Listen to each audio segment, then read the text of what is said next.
Hello, welcome to Hope for Flint. I'm your host, Kristen Wolosinovich. Here by my side, as always, Lisa Metropolis. I'm so excited to be here. I want to giggle right now because we've been giggling all morning. We had a little giggle session offline, but it's how long has it taken us to get a Nupa Todd? Nupa's here. Raise So the excited. roof. Now, listen to me. If anyone was Hope for Flint, I would say it's the university supervisor at Ferris State University, right? Correct. You're also a patient ambassador for Genesis Ascension, right? Correct.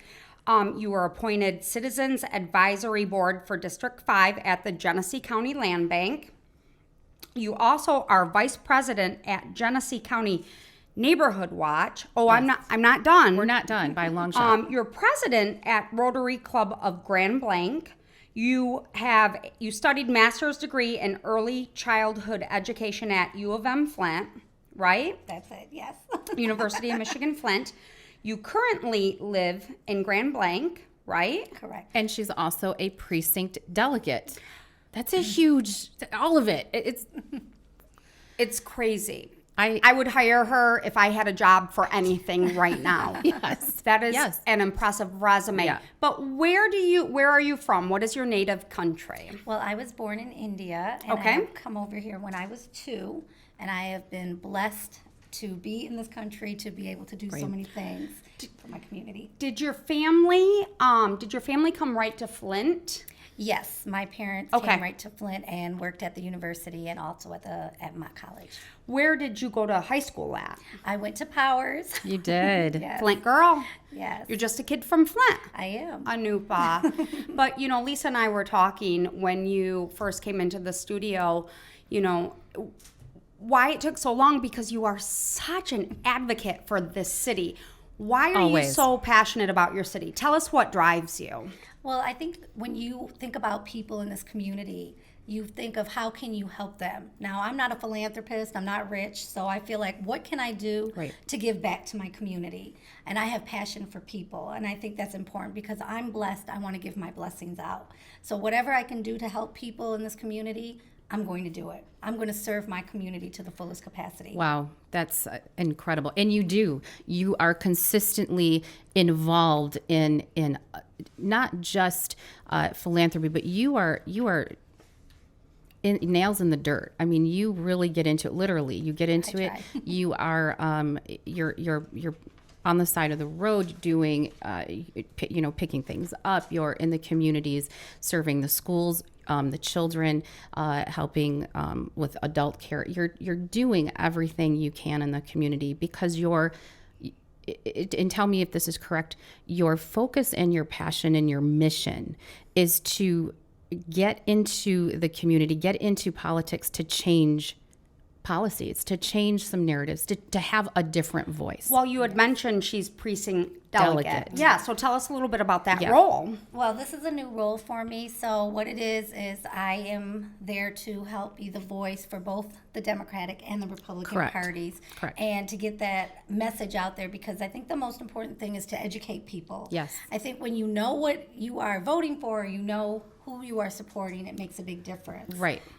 Well, and I love that you have that sort of bipartisan look at it, right? Like independent, you're coming in and you're educating both Right. sides of the category. And there's multiple categories. So Yeah.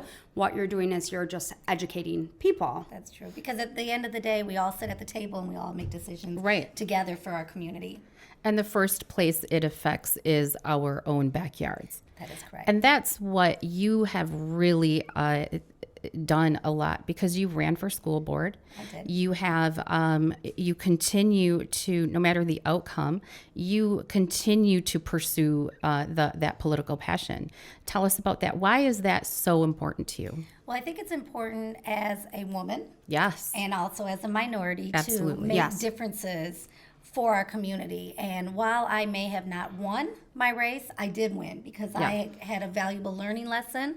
I was able to speak to my community. I feel like I can go anywhere and be a part of what's going on. I love that message. The fact that you said, I didn't win the race, but what a amazing experience, and you probably were able to connect with people you wouldn't have otherwise had great conversations with. Right. It served you very, very well. And I think you're right, Lisa, tapping into the youth, that's the vision. That's where our whole world lies. And we are seeing, this big paradigm shift with our kids. Our kids have to deal with things that we never even knew existed. But I think it's even going back to perhaps your Indian culture, you're seeing mindfulness really being driven home in the classrooms, and you're seeing more thoughtful children. You're with the teachers, you're in the schools. Are you seeing that? Absolutely. And I think it all comes back to parents. Parents are the first teachers. So how parents view education, how parents view the community is very important. So it's not just educating children, but it's also educating our parents so that they are comfortable in this world that we live in. I think it's huge to educate parents, because you're seeing whether it started with the Depression or the baby boomers or Gen X, and now the millennials, you're seeing the shift. I mean, back in our day, we just didn't know. Right. Our parents didn't know. We just weren't aware. And now you're seeing massive awareness with these kids. But I think more importantly, within the city of Flint, they're looking at we have the major water crisis, but we have a school system that has significantly lost students. And how can we help with that? How can we make that change? How can we get those numbers to uptick? What do you want to see? Well, I want to see people coming together, because it's not one person that can do it.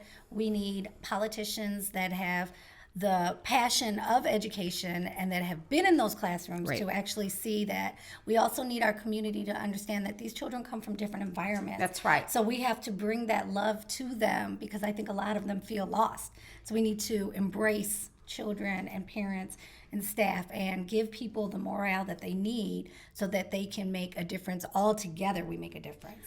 Provide them the resources. Right. We need to pay these teachers. And like you said, we have to lift and leverage. And most importantly, we have to love, because I think like you said, there's so many different dynamics.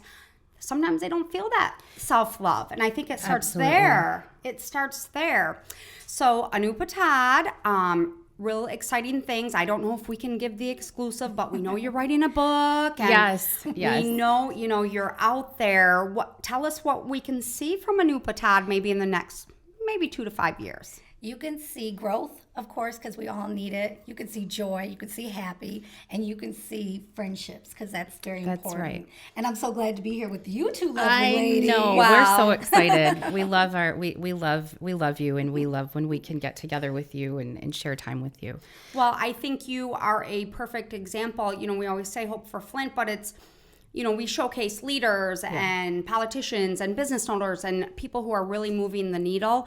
And we showcase unsung heroes. Now, we know you're a hero. I mean, you are out there.